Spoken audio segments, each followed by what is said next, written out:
Hello दोस्तों, आप सभी का स्वागत है सक्सेस शॉर्ट हैंड एकेडमी में। आज हम लेके आए हैं प्रतिलेखन संख्या 39, प्रतिलेखन संख्या 40। डिक्टेशन बोली जाएगी 80 WPM। डिक्टेशन स्टार्ट होगी 5 सेकेंड बाद। स्टार्ट। अध्यक्ष महोदय, मैं निवेदन करना चाहता हूँ कि सरकार को यह निश्चय करना चाहिए कि इस बिल का सही उपयोग किया जाएगा। पुलिस को डाक द्वारा मत देने का अधिकार दिया जा रहा है, वह सही है। वह अधिकार इससे पहले ही दिया जाना चाहिए था, लेकिन आजकल चुनावों में जो गड़बड़ी होती है उसको दूर करने के लिए सरकार को मूल अधिनियम में संशोधन करना चाहिए। पैरा। माननीय सदस्य ने अभी कहा कि इस बिल पर ज़्यादा वाद विवाद नहीं होना चाहिए, लेकिन हम विरोधी दल के लोग जानते हैं कि जूता कहाँ काटता है। अगर कांग्रेस पार्टी चुनाव से पहले गद्दी छोड़ दे और सरकार में न रहे, तब हम देखेंगे कि कांग्रेस को कितने वोट मिलते हैं। चूँकि चुनाव के समय कांग्रेस पार्टी के हाथ में सरकार रहती है, इसलिए उसको इतने वोट मिल जाते हैं। मैंने मध्य प्रदेश में देखा है कि हमारे कुछ कर्मचारियों को आरोप लगाकर पकड़ लिया गया है। इस संबंध में न्यायाधीश का निर्णय वहाँ की विधानसभा में पढ़कर सुनाया गया है। पैरा। पुलिस के वोट लेने के लिए ही यह बिल लाया गया है। हमें डर लगता है कि पुलिस पर दबाव डाला जाएगा। सरकार को यह बतला देना चाहिए कि ऐसा नहीं किया जाएगा। यदि प्रारंभ में ही चोर का शोर मचा दिया जाए तो चोर घर में नहीं घुसता है, क्योंकि वह जानता है कि लोग जागे हुए हैं। हम अपना यह शक और चिंता इसीलिए प्रकट कर रहे हैं ताकि सरकार इन बातों का ध्यान रखे और चुनाव में होने वाली गड़बड़ियों को रोकने की कोशिश करे। यह जो छोटा सा बिल लाया गया है वह किसी विशेष मतलब से लाया गया है। जैसा कि विरोधी दल के अन्य माननीय सदस्यों ने कहा, यह बिल किसी विशेष पार्टी के लिए नहीं लाया गया है। केवल अपने प्रदेश से बाहर काम करने वाले पुलिस के आदमियों को डाक द्वारा मत देने का अधिकार देने के लिए नहीं लाया गया है।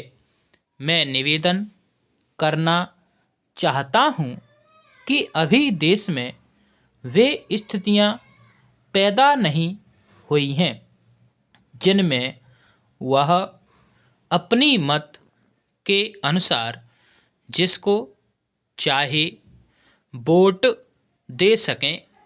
सदस्यों ने कहा है कि मध्य प्रदेश के लोग जो नागालैंड में हैं, बेशक उनको यह अधिकार देना चाहिए, लेकिन इसके साथ साथ यह भी कहा जाता है कि हमारे राज्य में पुलिस के लोग हैं। पैरा अध्यक्ष महोदय, मैं कहना चाहता हूँ कि हर आदमी को यह अधिकार है कि जिसको वह चाहे डाक द्वारा मत भेज सके। ऐसा तो नहीं है कि सभी मत किसी एक अधिकारी के सामने ही इकट्ठा करके भेजे जाते हैं। जहाँ तक इस बिल का संबंध है, वह ठीक है। वह प्रारंभ में ही आना चाहिए था और मैं इसका समर्थन करता हूँ। मैं इस सदन के माननीय सदस्यों से भी निवेदन करता हूँ कि इस बिल को पास कर दिया जाए। खेती में उन्नति न होने का कारण क्या है? उसका एक कारण यह है कि खेती से संबंधित जितने विभाग हैं, उनमें आपस में समन्वय नहीं है। खेती के लिए अच्छी खाद की आवश्यकता है, पानी की आवश्यकता है, औजारों की आवश्यकता है और धन की आवश्यकता है। इन सारी चीज़ों के लिए अलग अलग विभाग हैं। मालूम ऐसा पड़ता है कि उनका आपस में कोई संबंध नहीं है। वे आपस में मिलकर कोई योजना नहीं बनाते जिससे खेती की आवश्यकताएं पूरी होती। इसलिए जब तक उनमें आपस में तालमेल नहीं होगा, तब तक खेती की उन्नति नहीं हो सकती है।